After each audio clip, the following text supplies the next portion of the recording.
ஹாலிடேஸ்னாலே அது நம்ம ஜிடி ஹாலிடேஸ் தான். GT holidays, south India's #1 travel brand. தமிழகத்தில் நாளை முதல் வாக்காளர் பட்டியலில் திருத்தம் மேற்கொள்ளும் பணிகளானது மேற்கொள்ளப்படும் என்று தேர்தல் ஆணையம் அறிவித்திருந்த நிலையில் கூட்டணி கட்சிகளுடன் முதல்வரும் திமுக தலைவருமான மு.க.ஸ்டாலின் ஆலோசனையில் ஈடுபட்டிருக்கிறார். இது தொடர்பான முக்கிய செய்தியை நாம் பார்த்து வருகிறோம். தொடர்ந்து கூடுதல் தகவல்களை வழங்க இணைகிறார் எமது செய்தியாளர் ரமேஷ். வணக்கம். இந்த ஆலோசனை கூட்டத்தின் முக்கியத்துவம் என்ன? யார் யாரெல்லாம் இதில் பங்கெடுத்திருக்காங்க? விரிவாக பதிவு பண்ணுங்க.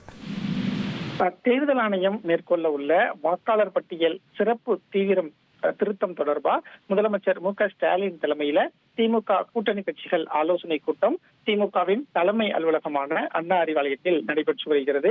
இந்த ஆலோசனை கூட்டத்துல திமுக கூட்டணியில் இடம்பெற்றிருக்கக்கூடிய தமிழ்நாடு காங்கிரஸ் கமிட்டி சார்பில் முன்னாள் தலைவர் KV தங்கபாலு, மதிமுக பொதுச் செயலாளர் வைகோ, கம்யூனிஸ்ட் கட்சி சார்பில் வீரபாண்டியன், முத்தரசன், பாலகிருஷ்ணன் உள்ளிட்டோர் பங்கேற்றிருக்கிறாங்க.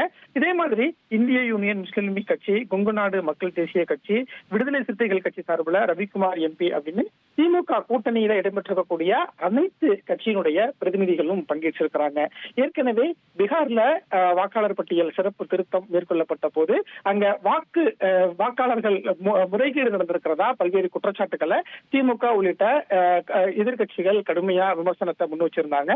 தமிழகத்துல இப்படி ஒரு SIR நடவடிக்கையை தேர்தல் ஆணையம் மேற்கொள்ளும் போது வாக்காளர்களுடைய பட்டியலை மிகவும் உன்னிப்பாக கவனிக்க வேண்டும் அப்படின்னு கூட்டணி கட்சி தலைவர்களுக்கு முதலமைச்சர் இப்போது ஒரு அறிவுறுத்தலை வழங்கிட்டு இருக்காரு. குறிப்பா பட்டியல் இனத்தவர், சிறுபான்மையினர், பெண்கள் உள்ளிட்டவர்களின் பெயர்களை வாக்காளர் பட்டியலில் இருந்து நீக்குவதற்கான நடவடிக்கையில பாஜக ஈடுபட்டிருக்கு அப்படின்னு ஏற்கனவே திமுக ஒரு குற்றச்சாட்டை முன் வச்சிருந்தாங்க. இந்த சூழல்ல தான் கூட்டணி கட்சி தலைவர்கள் அனைவரையும் அண்ணா அறிவாலயம் வரவழைத்து அடுத்த கட்ட நடவடிக்கை சம்பந்தமா இப்போது முதலமைச்சர் ஆலோசனை நடத்தி வருகிறார். இதற்கு பிறகு கூட்டணி கட்சி தலைவர்கள் அனைவரையும் ஒருங்கிணைத்து ஒரு செய்தி அறிக்கை ஒன்றும் வர இருக்கிறது. அதுல திமுக கூட்டணி கட்சி இந்த விவகாரத்தை அடுத்தபடியாக எப்படி எதிர்கொள்ள போகிறது என்பது குறித்த விவரம் எல்லாம் தெரிய வரும்.